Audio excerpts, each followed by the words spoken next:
a tiny little town or village called Somerton, which is just outside Tamworth in Western New South Wales. That was where I went to primary school, and I went to high school in Tamworth.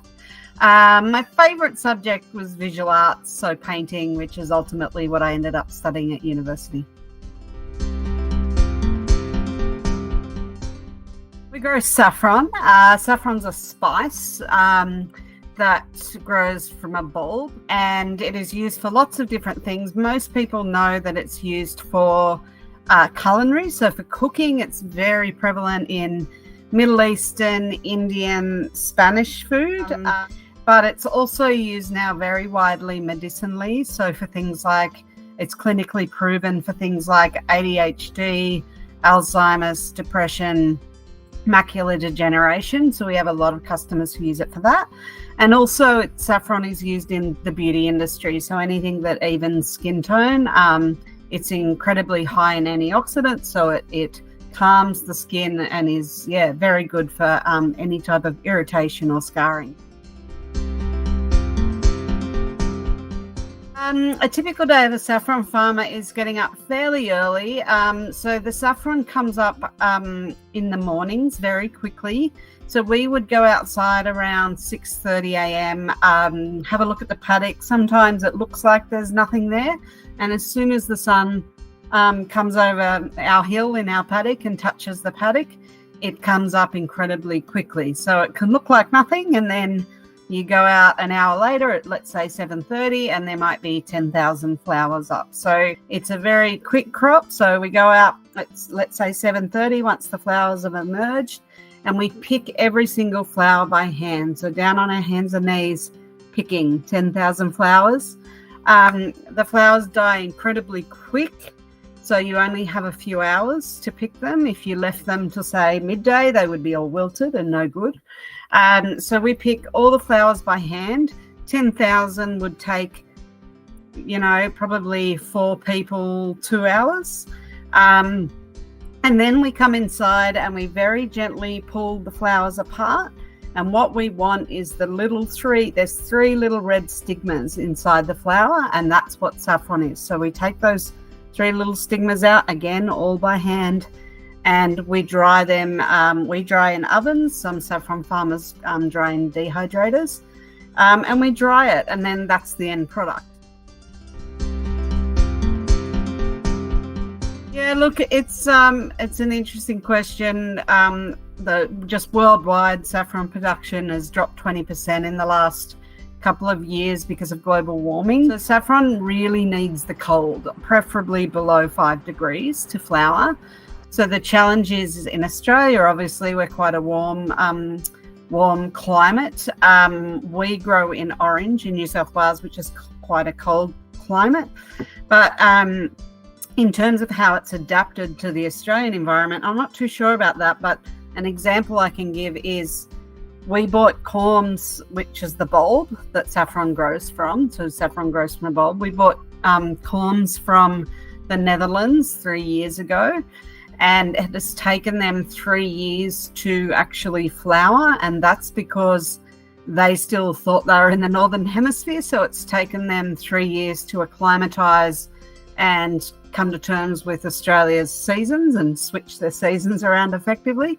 But look, there's also some, experimenting to be done in warmer climates like Australia, of growing saffron indoors and controlling the climate, and even more broadly worldwide as the planet warms up. We may have to think of ways that we can adapt to do that.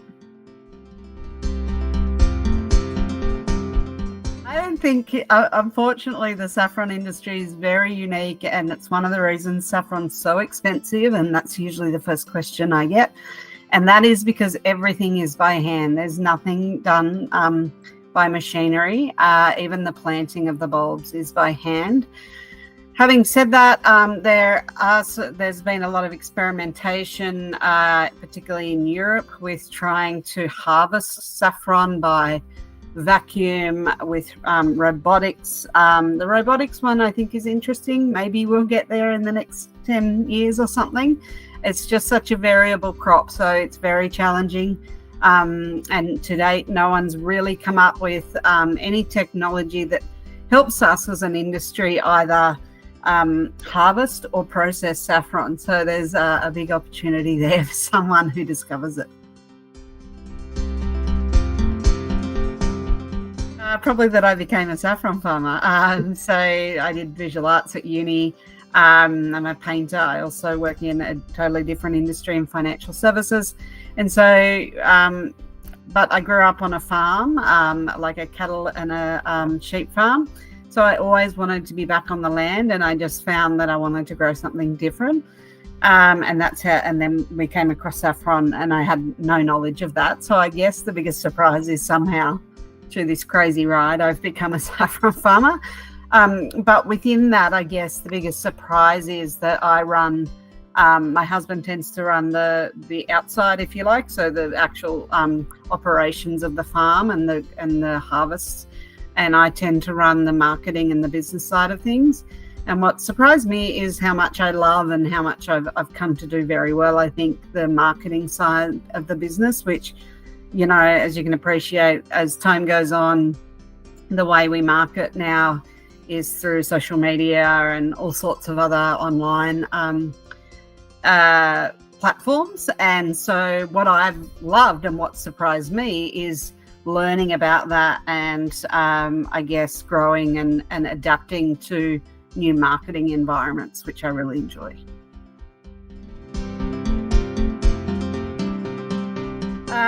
Attention to detail, I guess. It's such a manual crop, but they're also very small. So it's important to have attention to detail and be patient. They're very delicate flowers. So even though I say we go along and pick 10,000 every morning, it's not just a matter of grabbing. You actually have to delicately pluck the flower. So attention to detail and patience, and whether you see it as a skill or not, but you genuinely have to love it. Farming saffron is definitely a labor of love. Yeah, look, probably one of the biggest challenges is actually getting hold of saffron bulbs. So in Australia, there's only probably less than 10 commercial growers, let's say. We're probably the second biggest in Australia, and there's a grower down in Tasmania who's the largest. And look, you know, we get requests for bulbs every year, and so do they, but we've only got a limited amount because we need to grow our saffron. So, which is why a couple of years ago I imported corms from Europe, but that was an incredibly complex and expensive exercise with Australian biosecurity laws. So a barrier to entry or a challenge, if you like, is just the ability, first of all, to get those bulbs. And I think the other challenge that a lot of saffron growers would say in Australia is the price. So for example, we sell our saffron for $80 a gram, and you can buy foreign saffron for $10 a gram maybe. So, and that's due to labour costs in Australia compared to other countries. I probably wear two pairs of shoes. The first is barefoot when I'm sitting at my computer doing our marketing and our social media for the week. I'm usually barefoot when I do that, or sometimes in orange in the middle of winter I'll have slippers on. Other than that, I'm usually in gumboots or Blundstone boots out in the paddock, or even when I'm presenting. I do a lot of presenting as a producer at different food events, and usually I've got my Blundstone boots on for those.